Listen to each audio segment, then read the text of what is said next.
The bed was cold at 3 a.m. I didn't need to reach over to know. After 12 years together, 10 of them married, you develop a sense for these things. The absence of another body creates its own kind of presence. A vacuum. A silence that hums. I lay there for a full minute, staring at the ceiling fan making its lazy rotations in the dark. My mind was doing what it always does. Cataloging, analyzing, filing information into mental folders labeled with threat levels and probability assessments. Fact, it was 3:07 a.m. Fact, my wife was not beside me. Fact, the sheets on her side were cold, meaning she'd been gone for some time. Probability of innocent explanation, to be determined. Then I checked my phone. No messages, no missed calls. I pulled up her contact and hit dial. Voicemail. First ring. That meant her phone was off. Natalie never turned her phone off. In 12 years, I'd seen her silence it, ignore it, leave it in another room, but never turn it off entirely. Her phone was an extension of her arm, a digital lifeline to her job, her friends, her carefully maintained network of obligations and social connections. I sent a text. You okay? The little delivered notification sat there, unchanged. No read receipt, no typing bubbles, nothing. I got up, walked to the window, and looked out at the driveway. Her white Lexus was gone. Now, here's something you need to understand about me. My name is Grant Lawson. I'm 38 years old. I spent 9 years in Army intelligence before transitioning to civilian life and building a cybersecurity consulting firm that now employs 42 people. I've sat in rooms with men who wanted to kill me. I've analyzed threat patterns in places where getting it wrong meant body bags. In those 9 years, I learned something valuable. The difference between civilians and professionals isn't training or experience or equipment. It's emotional control. Civilians react, professionals respond. Civilians assume, professionals verify. I don't panic. I don't assume. I observe, document, and plan. So when my wife's car was missing at 3 a.m. on a Tuesday with no explanation, I didn't storm around the house or call her 17 times. I didn't check her email or search through her belongings or do any of the other things a panicking husband might do. I made coffee, I sat in the kitchen, and I waited. She came home at 5:14 a.m. I heard her key in the lock, heard her trying to be quiet, heard the soft pat of her feet in the hallway. She didn't expect the kitchen light to be on. When she rounded the corner and saw me sitting at the island with my coffee mug, she stopped dead. You're awake? Her voice pitched up slightly at the end. Micro-expression of surprise mixed with something else. Something I'd catalog later. Couldn't sleep? I said. Where were you? I couldn't sleep either. Went for a drive. Clear my head. She was already moving toward the refrigerator, creating activity to avoid eye contact. Work stuff. The Henderson account is killing me. At 3 a.m.? You know how I get when I'm stressed. I did know. That's what made this interesting. When Natalie was stressed, she took baths. She drank wine. She binged reality TV shows she'd never admit to watching. She did not go for drives in the middle of the night. I watched her grab a water bottle. Her hair was slightly damp at the ends. I glanced out the window at the clear sky. No rain. Hadn't rained in 4 days. And there was something else. A smell. Not her usual lavender shampoo and the subtle perfume she'd worn for years. Something industrial. Antiseptic. Like the soap in public restrooms. You should get some sleep, she said, kissing my cheek as she passed. Her lips were cool. Big day tomorrow. Yeah, I said. Big day. I listened to her footsteps on the stairs. Heard our bedroom door close. Then I opened the notes app on my phone and typed, Tuesday, 5:14 a.m. Gone approximately 2+ hours. Hair damp, no rain. Industrial soap smell. Henderson account excuse. Verify. I didn't say anything the next day. or the day after. I've seen men blow operations because they couldn't control their emotions. They got angry. They confronted. They tipped their hand before they understood what they were holding. That's amateur hour. That's how you lose. Instead, I went to work. I came home. I had dinner with my wife. I asked about her day. I told her about mine. I was the same Grant I'd always been. Steady, reliable, maybe a little boring. Wednesday night, I went to bed at 10:30, same as always. Natalie stayed up to finish some emails. I heard her come to bed around midnight. I controlled my breathing, kept my eyes closed. At 2:47 a.m., I felt the mattress shift. I listened to her dress in the dark. Soft sounds of fabric. The careful zip of jeans. She'd gotten good at this. No stumbling, no fumbling for clothes. This wasn't her first time. The bedroom door opened and closed with barely a whisper. I waited 3 minutes. Then I was up, dressed, and heading for the garage. My black F-150 started quietly. I kept the headlights off as I backed out, using only the backup camera's glow. She was already a quarter-mile down the road, her taillights small red dots in the darkness. I followed. 43 minutes later, we were on the outskirts of the city, in an industrial zone I'd driven past maybe twice in my life. Old factories, empty lots. The kind of place that thrived in the 1980s and died in the 2000s. Natalie pulled into a cracked parking lot beside a massive building. Brick, broken windows on the upper floors, a faded sign that read, Piedmont Textile Corp. The place had been shuttered since 2019. She got out of her car, walked to a side door, punched in a code on a keypad that looked surprisingly new compared to the building. The door opened. She went in. I parked 200 yards away behind a rusted dumpster and killed the engine. 2 hours and 14 minutes later, at 5:01 a.m., the side door opened. Natalie emerged. Alone. I watched her get in her car, watched her drive away. I didn't follow. Not yet. Instead, I walked to the building. The keypad was a commercial-grade Schlage. The kind you'd put on a building you actually used. I pulled out my phone and photographed it, the door, the building facade, and Natalie's tire tracks in the gravel. Then I photographed the property address. 4415 Industrial Parkway. The next 4 days were about intelligence gathering. I maintained complete normalcy at home. Made breakfast Saturday morning. Took Natalie to dinner Saturday night.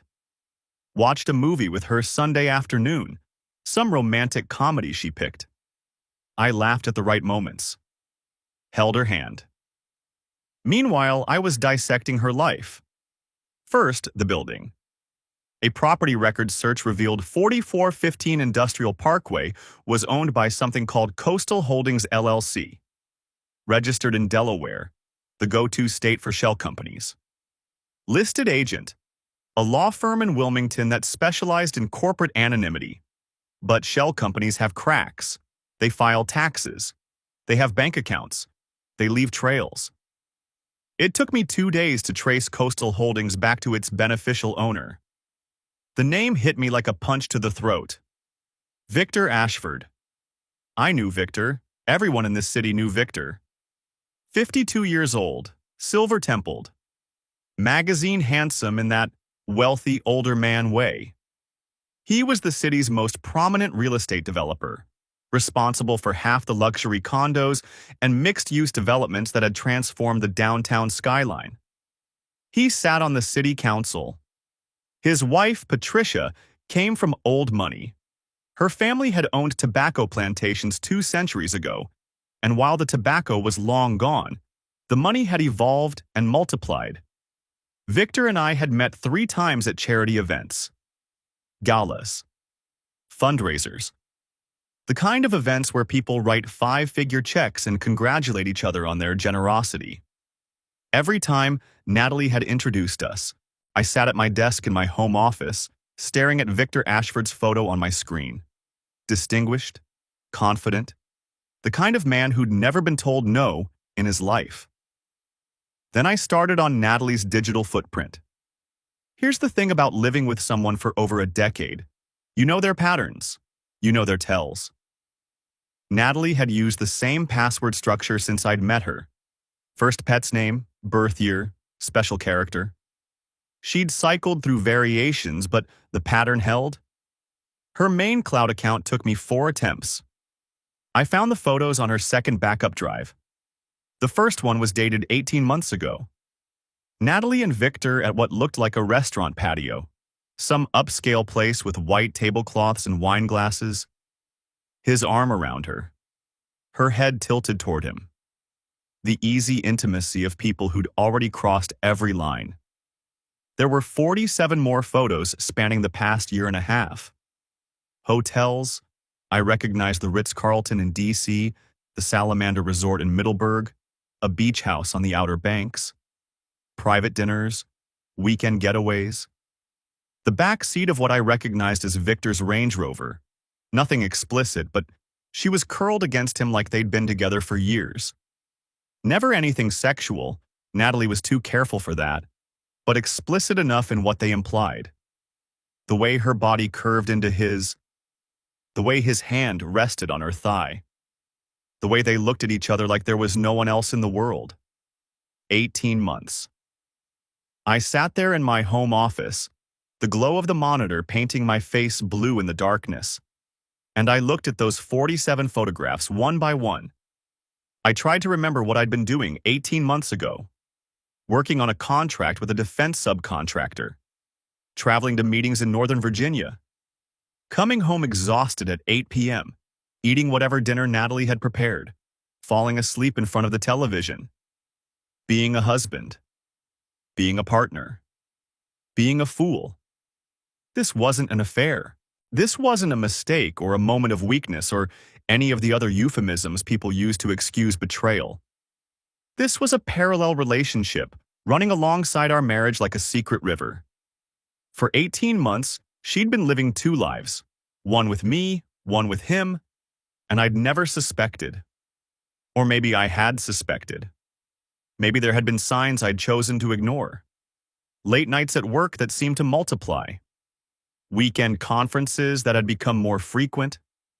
A distance in her eyes that I'd attributed to stress or exhaustion or simply the natural drift that happens in long marriages. I'd been so focused on building my company that I'd missed the obvious. The enemy wasn't outside the wire. The enemy was in my bed. I spent 20 minutes looking at those photos. Then I downloaded them to an encrypted drive and erased any trace of my access. Week 2, I went deeper. Our finances had always been semi-combined. A joint account for household expenses, separate accounts for personal spending. I'd never monitored Natalie's personal account. I trusted her. Trust is a fascinating thing. It's the foundation of everything, and the first thing people exploit. I accessed our joint account records first. Nothing unusual. But when I cross-referenced her stated income with our tax returns, the numbers didn't match. Natalie worked as a marketing director for Veracor Medical Devices. She told me she made $94,000 a year, that her raises had been modest due to company performance. According to our tax filings, she'd made $118,000 last year, and $127,000 the year before. She'd been lying about her income for at least 2 years. The difference, roughly $30,000 annually, had to be going somewhere. It took me another day to find it. A savings account at a bank we didn't use, in her name only. Balance, $47,342. She'd been siphoning money, small amounts. $500 here, $800 there. The kind of withdrawals that don't trigger alerts. Patient. Methodical. Like she was building something. The final piece came from her email drafts. Another password variation, another successful guess. The unsent message was addressed to someone named Jennifer Pace. A quick search confirmed Jennifer Pace was a divorce attorney. Not just any divorce attorney, She specialized in high-asset dissolutions, aggressive, ruthless, known for maximizing spousal claims. The draft was dated 3 months ago. Jennifer, following up on our consultation. I'm ready to proceed with the timeline we discussed. Target filing date approximately 6 months from now, after his company acquisition closes. I'll have all documentation ready. As discussed, the goal is to establish grounds for equitable distribution of business assets acquired during marriage. Please confirm next steps. I read it 3 times. 6 months from now would be after our 10th anniversary. After the acquisition deal I'd been working on for 2 years, a deal worth $4.2 million. My wife wasn't just cheating on me. She was waiting, positioning, planning to divorce me at the exact moment that would maximize her take. She was going to eat me alive and walk away fat. I closed the laptop, poured myself 3 fingers of bourbon, drank it slow. Then I started planning. Dennis Whitmore's office was on the 14th floor of a glass tower downtown. He was 63 years old, built like a bulldog, and had a reputation that preceded him like a thunderclap. In legal circles, they called him the surgeon, not because he was delicate, but because he removed problems with clinical precision. His secretary led me through a reception area decorated with framed articles about his most notable victories. The headlines were telling, "Developer loses everything in bitter divorce." CEO's ex-wife awarded record settlement. The attorney who never loses. Grant Lawson, he said, shaking my hand. His grip was firm and brief. I've heard good things about your company. Cybersecurity, right? That's right. Smart field. Everyone's got secrets they need protecting. He gestured to a leather chair. Sit. Tell me why you're here. I sat. I told him. Everything. The 3 a.m. absences, the warehouse, the photos, the hidden money, the draft email to Jennifer Pace. When I finished, Dennis leaned back in his chair and steepled his fingers. How long have you known? 3 weeks. And you haven't confronted her? No. Good. Most men would have blown up by now, screamed, thrown things, given her time to destroy evidence and lawyer up. He smiled, but it didn't reach his eyes. You're not most men. I need to know my options. Virginia's an at-fault state, Dennis said. That's your first advantage. Adultery is grounds for divorce, and more importantly, it affects the financial settlement. A court can, and often does, award the injured spouse a larger share of marital assets. It can also bar the adulterous spouse from spousal support entirely. So if I can prove the affair, you already have photos, documented absences, financial irregularities suggesting she's been planning this. He nodded slowly. But there's a complication. Victor Ashford. Victor Ashford. Dennis tapped his desk. He's connected, council seat, business relationships with half the judges in this county. If you go after him publicly, and your wife's affair becomes a matter of public record, expect him to push back. Hard. Define hard. Could be anything. Business pressure, calls to your clients, suggestions that they might want to reconsider their relationship with your firm. Reputation attacks, stories planted with friendly journalists about your mental state, your business practices, your character. He's got media contacts who could make your life unpleasant. Dennis shrugged. Or he could settle. Pay you to go away quietly. Men like Victor prefer their scandals buried. What if I don't want to go away quietly? Dennis raised an eyebrow. Then you better be prepared for a war, because that's what it'll be. I thought about this. What's the cleanest path? Document everything. File first. File with evidence. Don't give her or her attorney any room to maneuver. Dennis leaned forward. Your company acquisition. How far along is it?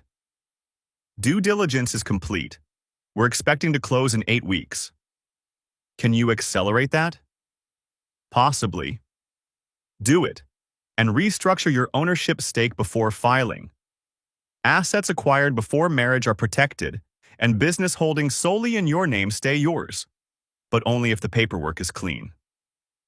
He pulled out a legal pad and started writing. I'll need everything you have, every photo, every document, every timestamp. I reached into my bag and pulled out the encrypted drive. It's all here. Dennis took it, weighed it in his hand. You came prepared. I like that. I'm not interested in being unprepared. One more question. He looked at me with something that might have been respect. What's the goal here? Just the divorce? Or do you want to burn it all down? I held his gaze. I want her to leave this marriage with exactly what she brought into it. Which was nothing. Dennis smiled. This time it reached his eyes. I think we're going to get along just fine, Mr. Lawson. The meeting with Patricia Ashford happened the following week. It was a risk. I knew that. But intelligence work taught me something valuable. The enemy of your enemy isn't always your friend, but sometimes they're useful. I'd found Patricia's email through a charity board they both served on. My message was carefully worded. Mrs. Ashford, I believe we have a mutual interest in discussing your husband's recent activities. I'm not a journalist. I'm someone in a similar situation to yours. Coffee sometime? She responded within an hour. We met at a cafe in Fredericksburg, far enough from the city that we wouldn't be recognized. She was already seated when I arrived, mid-50s, elegantly dressed, the kind of beauty that expensive maintenance preserves but can't quite stop time from touching. Mr. Lawson, she didn't stand. Sit down. I sat.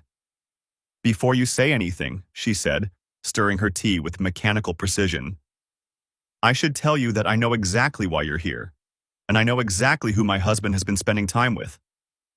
How long have you known? About your wife specifically? 6 months. About Victor's tendencies? She laughed softly. There was no humor in it. 23 years, since about a year after we married.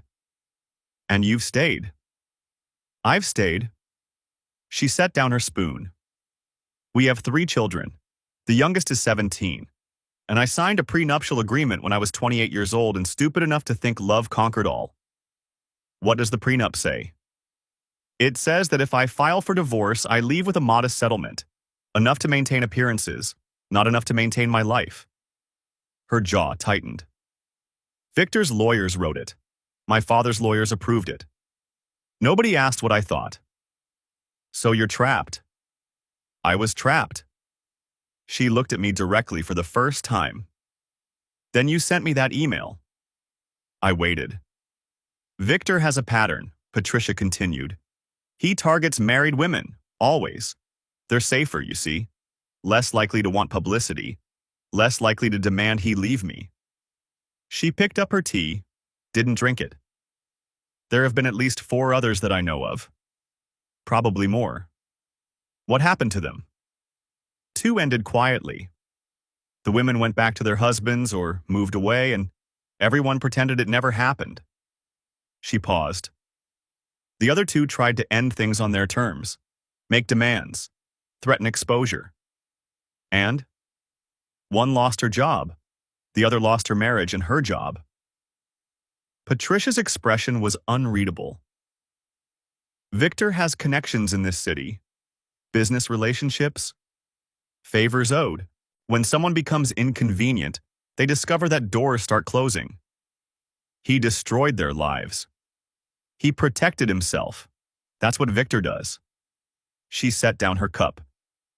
Your wife is the newest. She won't be the last. Unless someone stops the pattern. I leaned back. What do you want, Mrs. Ashford? I want out. Her voice was flat, hard. I want out with my dignity and my fair share of a fortune I helped build over 23 years. And I want Victor to feel, for once, what it's like to lose something he thought he owned.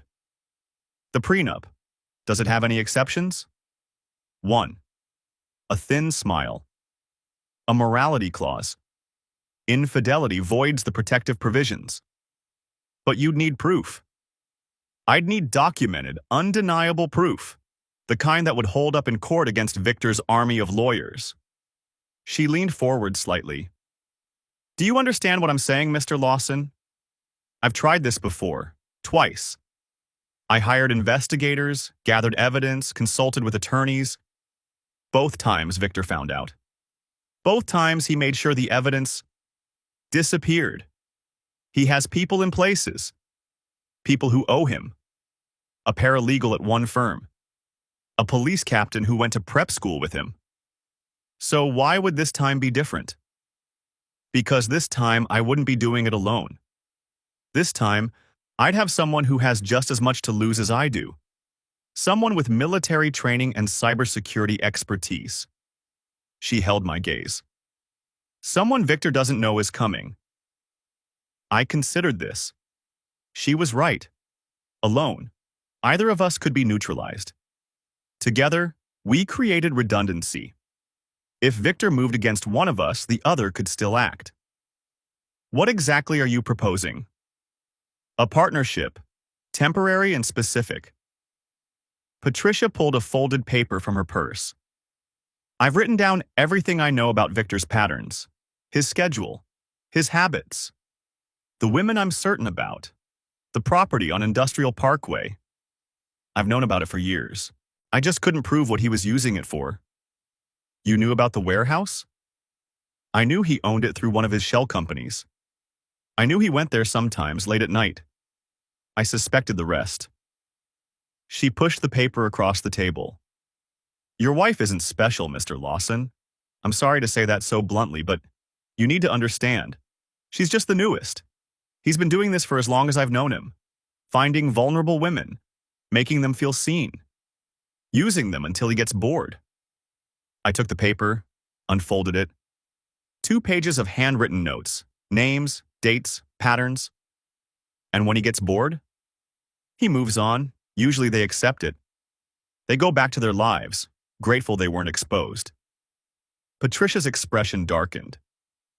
The ones who don't accept it, well, you've seen what happens to them. I understood then. I understood why she'd agreed to meet me. Why she'd been waiting for someone exactly like me to appear. You want me to help you build that case, I said. And in return, I'll help you build yours. She reached into her purse and pulled out a business card. This is my personal cell. Use it only for this. I bought it last week. No connection to any name Victor knows. You've been planning this. I've been planning this for 3 years. I just needed the right circumstances. She stood, gathering her coat. And Mr. Lawson? Yes? I've watched my husband operate for over 2 decades. I know his weaknesses. I know his patterns. I know where the bodies are buried, metaphorically speaking. She stood, gathering her coat. Together, we can take everything from both of them. Separately, we're just 2 more casualties. She left a 20 on the table and walked out without looking back. The next 6 weeks were an exercise in controlled demolition. I hired Carl Brennan 3 days after meeting Patricia. We met at a diner outside Fredericksburg. Neutral ground, cash payment, no paper trail. Carl was in his early 60s, with the kind of forgettable face that had probably served him well in the bureau. Average height, average build. Gray hair. The kind of man you'd pass on the street without a second glance. 23 years FBI, he said, sliding into the booth across from me. Financial crimes, organized crime, public corruption, retired 5 years ago when the politics got too thick. He ordered black coffee without looking at the menu. What do you need? I laid it out.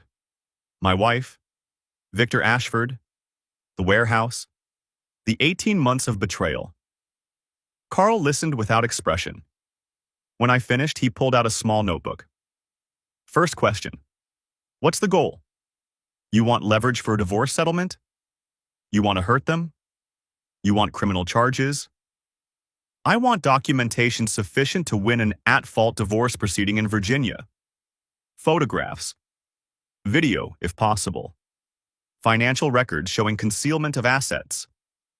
That's achievable, he made a note. Second question. Any reason to think they know you're onto them? No. I've maintained completely normal behavior. She has no idea. Good. That's rare. A flicker of something like respect crossed his face. Most husbands blow it within the first week. Can't help themselves. They confront, they accuse, they give everything away.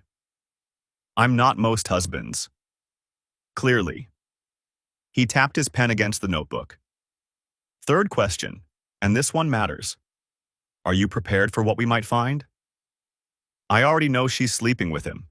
I already know she's been planning to divorce me. What else is there? Carl shrugged.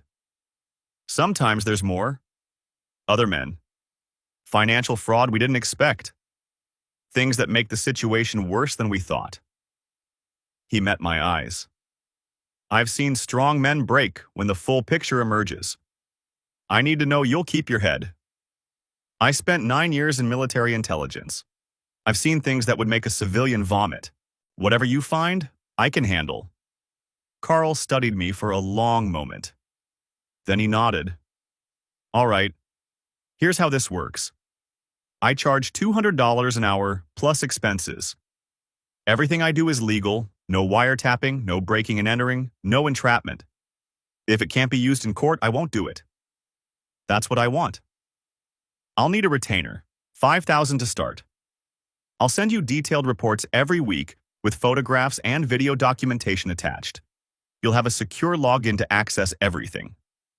I pulled an envelope from my jacket and slid it across the table. 5,000 in hundreds. Carl opened it, counted it without embarrassment, and tucked it into his jacket. I'll start tonight. Give me 2 weeks, and I'll have a pattern established. After that, we fill in the gaps. I don't do illegal, Carl told me as we wrapped up. Not entrapment, not breaking and entering. Not anything that gets evidence thrown out. I don't need illegal. I need documented. He documented. Over the following weeks, Carl established a surveillance pattern. 14 separate visits by Natalie to the warehouse. Photographs with timestamps. Video of her entering and exiting. Video of Victor's Range Rover arriving and departing. The Richmond trip was a bonus. Natalie told me she had a conference. Carl followed her to a hotel where Victor had booked a suite under a corporate account. He photographed them entering together Friday evening. Photographed them at breakfast Saturday morning. Photographed them checking out Sunday afternoon. Business conference, Carl noted dryly. Interesting curriculum. Meanwhile, I was working the financial angle. Every transaction Natalie had made to her hidden account. Every lie about her salary. Every piece of evidence that she'd been preparing for a divorce while pretending everything was fine. And I discovered something else. In her email, buried in a folder she probably thought I'd never access, I found correspondence with Victor. Not romantic, strategic. He'd been advising her, recommending attorneys, suggesting timing. There was a document attached to one email, a draft separation agreement she'd been preparing. It outlined her demands. 50% of my business assets, spousal support, the house. Another email discussed how to establish abandonment grounds if I didn't give her what she wanted. The phrase that stuck with me, we need to create a trigger incident, something that makes him react badly. Then I file immediately and claim hostile environment. They were going to bait me, stage a fight, get me to lose my temper so they could paint me as the villain.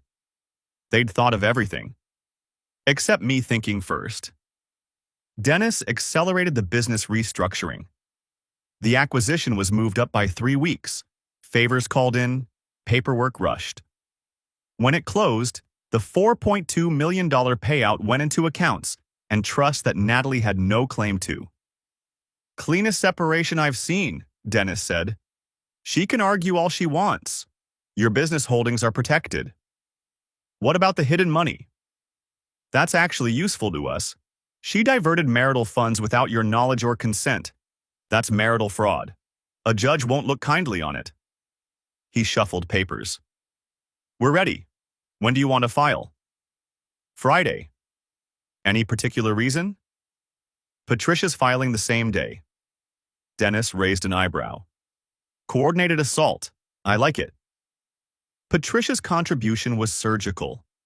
She'd gathered her own evidence over the years: credit card receipts, calendar entries, photographs from private investigators she'd hired and then dismissed when she realized she couldn't use what they found. All of it useless under the old calculation. But combined with Carl's work, combined with timestamps and video and hotel records, it was a wall of evidence so high Victor couldn't climb over it. The morality clause is triggered, her attorney told her. I know because she called me that evening, and I could hear the satisfaction in her voice like honey. 23 years of documentation. It's undeniable. He'll fight. Let him fight. Let him spend $1 million fighting. Every dollar he spends is a dollar less I need to split. Friday morning, I sat in Dennis's office and signed the filing documents. Friday afternoon, Patricia sat in her attorney's office and signed hers. By Friday evening, Victor Ashford's carefully constructed world had 2 cracks running through it. I also made a phone call that day. Anonymous tip to the board of directors at VeraCore Medical Devices, the company where Natalie worked, the company where Victor sat on the board. I believe there may be a conflict of interest, I said, using a burner phone and a voice modulator I'd picked up for $60 online. You might want to examine the relationship between board member Victor Ashford and your marketing director, Natalie Lawson. I hung up before they could ask questions. By Monday, Natalie was placed on administrative leave pending investigation. By Wednesday, Victor had resigned from the board, citing personal reasons. By Friday, Patricia's divorce filing was public record, and 3 local journalists had received anonymous packets containing carefully selected documentation of Victor Ashford's pattern of behavior. The narrative I crafted wasn't "jilted husband seeks revenge." That's a story that makes the husband look pathetic and the wife sympathetic. The narrative was, prominent developer and city council member uses position to pursue affairs with married women, then destroys careers of those who resist. 2 other women Patricia had identified from Victor's past, came forward within a week. Their stories corroborated the pattern. Their names were initially withheld, then one went public, then the other. Victor's carefully maintained image didn't crack. It shattered. Saturday night, I waited in the kitchen. Same spot where I'd waited that first night, 3 months ago. Same cold coffee mug. Same steady heartbeat. Natalie came home at 11 p.m.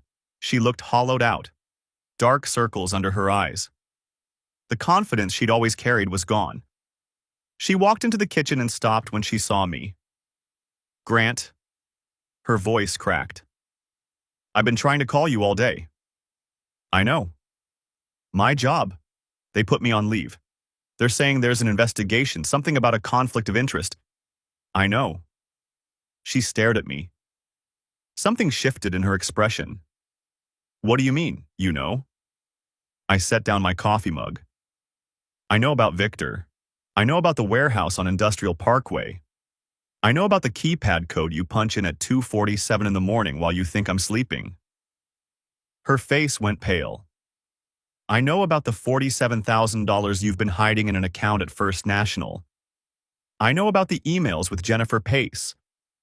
I know about the draft separation agreement where you plan to take half my business and establish abandonment grounds by staging a fight. Grant, I know about Richmond, the hotel suite Victor booked, the Saturday breakfast at the cafe on Gray Street. You had eggs. Benedict, he had the smoked salmon. I have photographs. She sank into a chair. Her hands were shaking. For a long moment, neither of us spoke. The refrigerator hummed. Somewhere outside, a dog barked. How long? She finally whispered. How long have you known? Since the second night. Her head snapped up. The second? That was months ago. You've known for months? 87 days. I took a sip of my cold coffee. But I wanted to be thorough. Thorough. She repeated the word like it was foreign. You've been… what? Spying on me? Following me? For 3 months? I preferred documenting, and I hired a professional for most of it. Carl Brennan, former FBI. Very thorough. The color drained from her face. You hired a private investigator? I needed evidence that would hold up in court. Not speculation, not suspicion, proof. I set down the mug. I have 14 separate documented visits to the warehouse. Video footage, time-stamped photographs, hotel records, financial transfers, communications with your attorney. My attorney, Jennifer Pace. You've been consulting with her for 6 months, planning to file after my acquisition closed so you could claim half the payout. I watched her reaction carefully. The draft email was very detailed. I particularly appreciated the part about creating a trigger incident to establish abandonment grounds. For a moment, I thought she might deny it. Fall back on old habits, tears, deflection, manufactured outrage. But something in her expression shifted. The mask she'd been wearing for 18 months finally cracked. You read my emails. You used the same password pattern you've used for 12 years. Riley, your first dog, your birth year, exclamation point. I shrugged. You should have changed it. This is… She pressed her palms against her eyes. This is insane. You've been building a case against me like I'm some kind of criminal. No, I've been building a case against you like you're someone who is planning to destroy my life while pretending to love me. I stood up and she flinched. There's a difference. Grant, please, let me explain. I've already filed, I said. At fault. Adultery. My attorney has submitted documentation to the court. Photographs, video, financial records, communications, everything. You can't. I can. I did. I kept my voice level. Steady. The same voice I'd used in briefing rooms when everything was going sideways. Here's what's going to happen. You're going to sign the settlement my attorney has prepared. You're going to walk away from this marriage with what you brought into it. Your clothes. Your car. That's it. Grant, please, let me explain. There's nothing to explain. I stood up. For 10 years, I gave you everything I had. I worked 60-hour weeks to build something. I trusted you with my life, my future, my plans. And you spent 18 months lying to my face while you planned to destroy me. While you slept with a man who treats women like disposable assets. It wasn't like that. Tears were streaming down her face now. Grant, you don't understand. Our marriage, we'd grown apart. You were always working, always focused on the business. I felt invisible. And then Victor told you what you wanted to hear. I walked to the window, looked out at the empty driveway. That's what men like him do. They find the crack in someone's armor and they exploit it. He said he loved me. He says that to all of them. I turned back to face her. You're not the first, Natalie. There were others before you. At least 4 that Patricia knows about. Probably more. Patricia? Her eyes widened. You've been talking to Patricia Ashford? We have mutual interests. Natalie stood up, her hands gripping the back of the chair. Grant, listen to me. Patricia she's not what she seems. She's manipulating you. This is what she does. She finds Victor's women and she files for divorce. Tomorrow morning. Same time as me. I checked my watch. Actually, she probably already has. She was meeting with her attorney at 8. No. Natalie's face twisted. No. If Patricia files with proof, if she gets out of the prenup, Victor will lose everything. His business, his reputation, His political career? That's the idea.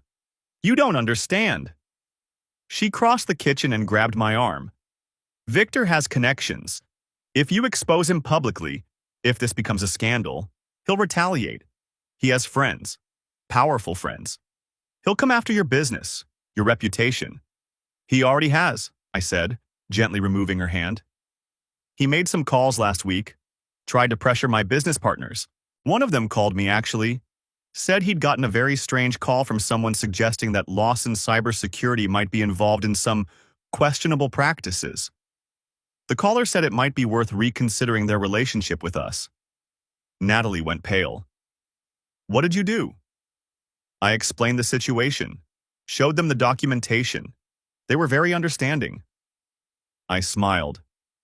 It felt strange on my face, like wearing a mask.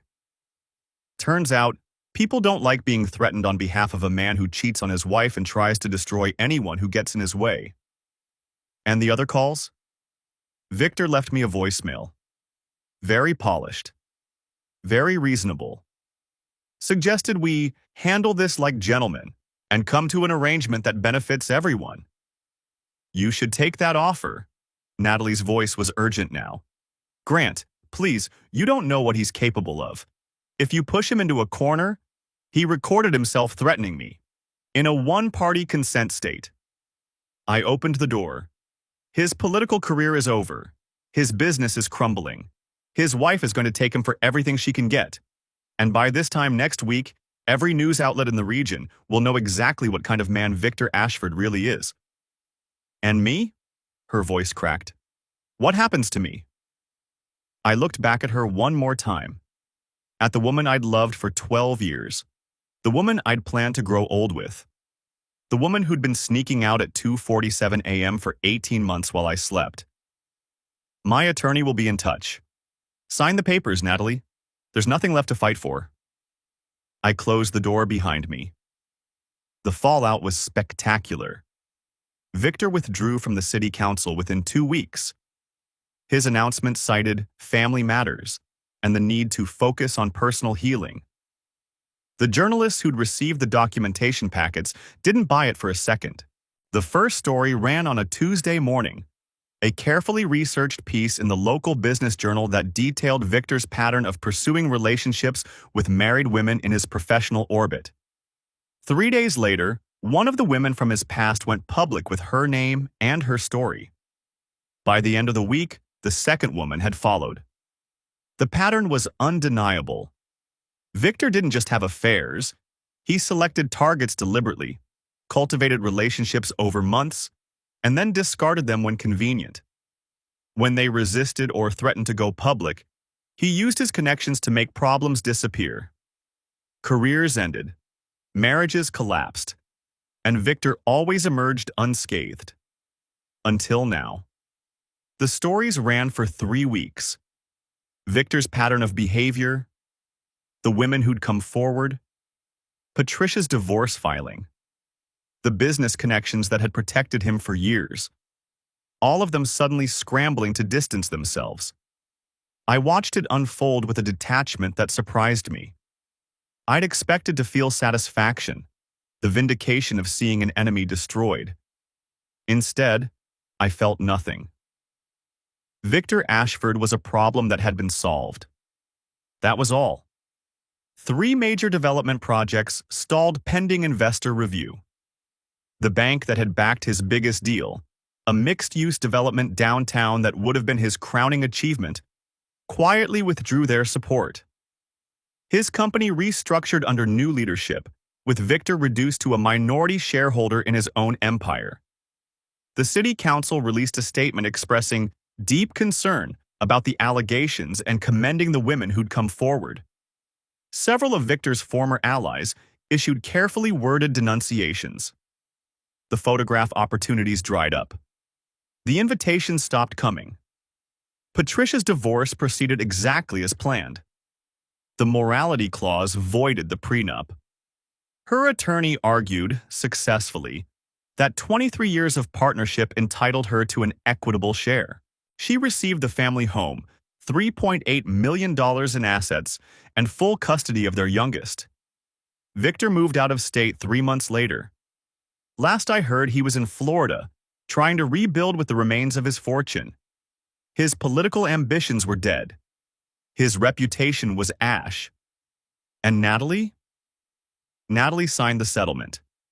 She didn't have a choice, really. Her attorney, Jennifer Pace, the one she'd been secretly consulting, took one look at the evidence and advised her to settle immediately. "You have no leverage," I imagine Jennifer told her. "The documentation is overwhelming. You'll lose in court, and you'll lose badly." The $47,000 she'd hidden was ordered returned to the marital estate, minus legal fees. The house went to me. The investment accounts, the retirement funds, everything we'd built together, divided according to what was actually mine to begin with, which was almost all of it. She walked away with her clothes, her car, and the knowledge that she'd gambled everything on Victor Ashford and lost. A week after the settlement was signed, she tried one last play. She came to my office, past security, past my assistant, appearing in my doorway like a ghost from another life. Grant. She was wearing a dress I didn't recognize. New makeup. The careful presentation of someone trying to reconstruct a facade. "Can we talk?" I closed my laptop. "You're not supposed to be here." "I know, She sat down without being invited, crossing her legs, trying to project a calm she clearly didn't feel. "I wanted to apologize. Properly. Not through lawyers." "Okay." "Victor. He manipulated me. I see that now. He made me feel like our marriage was broken, like I deserved something more, like you were the problem." She leaned forward. "But I was wrong. I was so wrong, Grant. And if you'd just give me a chance—" "No. Please." The composure cracked. Tears appeared, theatrical and rehearsed. "I made a mistake. One mistake. After 10 years, 18 months. That's how long it lasted. 14 visits to the warehouse that we documented, probably dozens more we didn't. Thousands of texts. Hundreds of emails." I kept my voice flat. "That's not a mistake, Natalie. That's a campaign. I can change. We can go to counseling. You hired a divorce attorney. You were siphoning money into a secret account. You drafted a plan to file for divorce the moment it would hurt me most." I stood up. "You didn't make a mistake. You made a choice. Every single day for 18 months, you made the same choice." I was confused. Victor's gone. Victor lost his marriage, his business, his reputation. He's living in Florida now, trying to figure out what went wrong. I walked to the door and opened it. "You don't get to blame him anymore. He's not here." Natalie stood up slowly. The rehearsed performance had collapsed. What was left was something raw. Anger, maybe. Desperation. "You destroyed my life." "No," I met her eyes. "You destroyed your life. I just documented it." She walked past me without another word. I watched her disappear down the hallway, watched the elevator doors close behind her. Then I went back to work. The last time I saw her was at the final hearing. She looked 10 years older. The polished professional I'd married had been replaced by someone hollowed out, diminished. She tried to catch my eye as we left the courtroom. I walked past her without stopping. 14 months later, I was sitting on the porch of a house I'd bought on the coast. The acquisition had closed. The money was invested. I'd started a foundation that helped veterans transition to civilian careers, something I'd thought about doing for years but never had the time for. And I'd met someone. Elaine Harper. She was a trauma nurse at the VA hospital where I did volunteer work. She had dark hair and calm eyes and a laugh that came easily. She didn't ask questions she didn't need answers to. She trusted people until they gave her reasons not to. We'd been dating for 4 months. It was new, careful. Neither of us was in a hurry. I was watching the ocean when she came out with 2 cups of coffee. "Mail came," she said, handing me an envelope along with the mug. "Looks personal." I looked at the return address. Patricia Ashford. I opened it while Elaine settled into the chair beside me. Dear Grant, I wanted to write and thank you. Not for helping me escape Victor, though you did, but for something else. For 23 years, I accepted less than I deserved. I stayed in a marriage that diminished me because I believed the alternative was worse. I told myself stories about duty and children and the impossibility of starting over. You showed me those stories were lies. I've remarried. His name is David. He's a high school history teacher. He has no interest in power or status or the games Victor played. He just wanted me, the real me, not the trophy wife I'd become. I don't know if I believe in fresh starts anymore. I think we carry our pasts with us, no matter how far we run. But I believe in choosing differently, in recognizing when the life we've built isn't the life we want. Thank you for making me see that I was worth more than what I had accepted. I hope you found the same. With gratitude. Patricia. I read the letter twice. Then I folded it and slipped it back into the envelope. Elaine was watching the waves, giving me space. She was good at that, knowing when to engage and when to let silence do the work. Good news? She asked eventually. Old news, I said. From another life. She nodded. Didn't push. I put the letter in my pocket. I'd file it later, in the drawer where I kept the things worth remembering and the things worth letting go.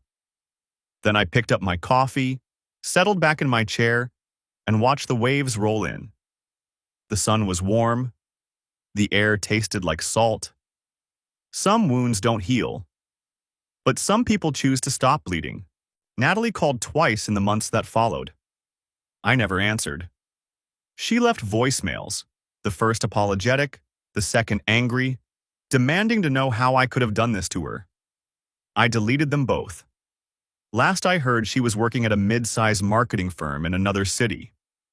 Entry level. Starting over at 36. I didn't feel satisfaction hearing that. I didn't feel vindication or triumph or any of the things I'd expected to feel. I just felt done.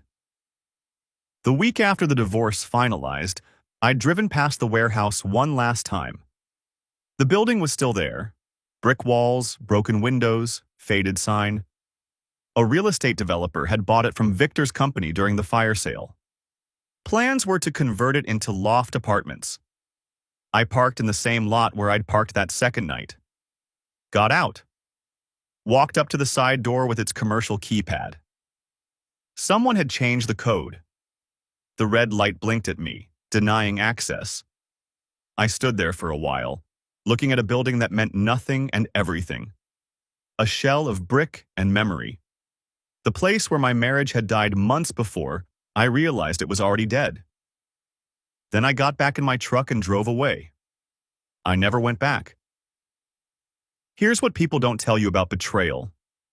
The anticipation is worse than the act. Once I knew, once I had proof and documentation and the cold certainty of photographs, the anger became something I could use. Fuel for a fire that burned clean and hot. But those first nights, the weeks before I started investigating, when I only had suspicions and the cold side of a bed, that was the hardest part. The not knowing. The wondering if I was crazy, paranoid, inventing problems where none existed. I used to lie awake and rehearse the conversation where Natalie would explain everything and it would all make sense. A sick family member, a crisis at work, something that would let me keep the life I thought I had.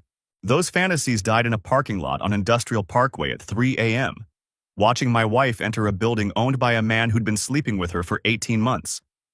After that, everything was just execution. 6 months after the divorce, I got a call from Dennis Whitmore. Thought you'd want to know, he said. Victor Ashford tried to sue Patricia for defamation, claims her public statements damaged his business interests. And? Judge threw it out, said truth was an absolute defense and Patricia had documentation to spare. Dennis's voice held a note of satisfaction. He also ordered Victor to pay her legal fees, Apparently, the judge has a daughter who got involved with a married man once. Didn't go well.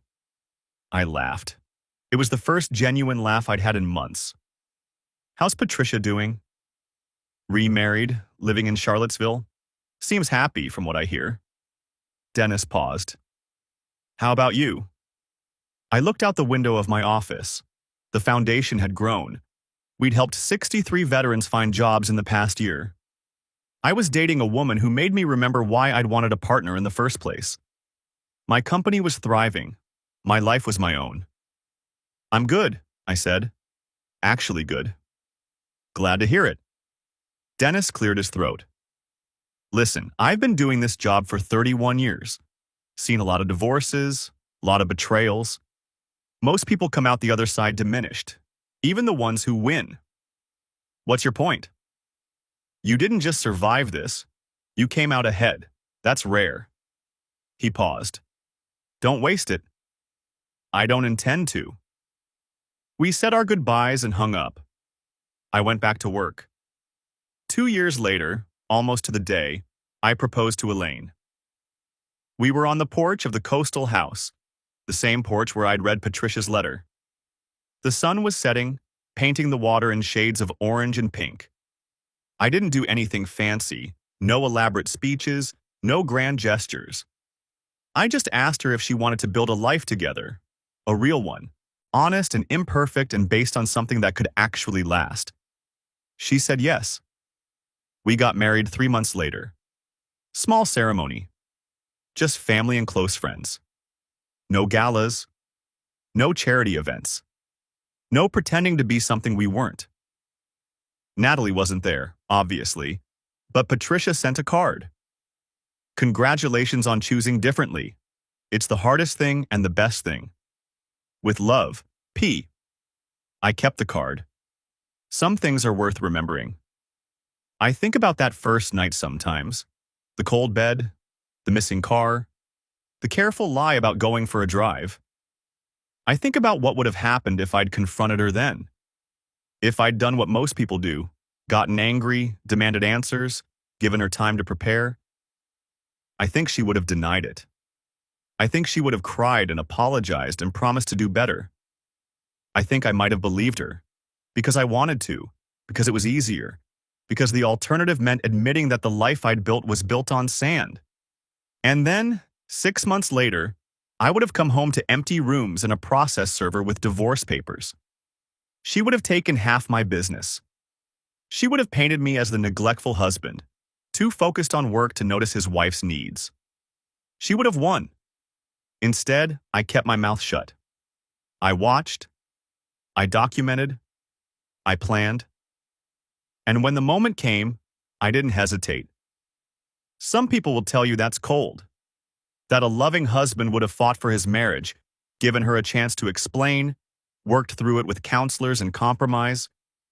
Those people have never watched their wife sneak out at 2:47 a.m. to meet a man who's been advising her on how to destroy you. Trust isn't something you rebuild after that. It's something you bury. Last thing. About a year after everything settled, I was cleaning out my home office and found the encrypted drive. The one with all the evidence, the photos, the financial records, the surveillance reports. I held it in my hand for a long time. Everything was on there. 18 months of betrayal, compressed into gigabytes of data. The entire story of how my marriage ended. I could have kept it. Proof. Documentation. Something to look at when I doubted myself, when I wondered if I'd done the right thing. Instead, I walked outside, dropped the drive into the fire pit, and watched it melt. The plastic bubbled. The metal warped. 20 minutes later, it was just slag. I went back inside, poured myself a drink, and sat in the quiet. The past is useful until it isn't. Then it's just weight. I was done carrying it. Elaine came in around midnight. She'd been on a late shift. Trauma never respects business hours. "You're still up," she said, dropping her bag by the door. "Couldn't sleep." She walked over, kissed the top of my head, started making tea. Routine. Comfortable. The kind of easy intimacy that doesn't need to perform. Bad day? She asked. Just thinking. About? I considered telling her. About the drive. About what it represented. About the 18 months I'd spent building a case against a woman I'd once loved. Instead, I said, about how lucky I am. She smiled. It was tired, but real. That's a good thing to think about. She brought her tea to the couch, curled up beside me. We sat in comfortable silence, watching the darkness beyond the windows. Some stories don't have morals. They just have endings. This is mine.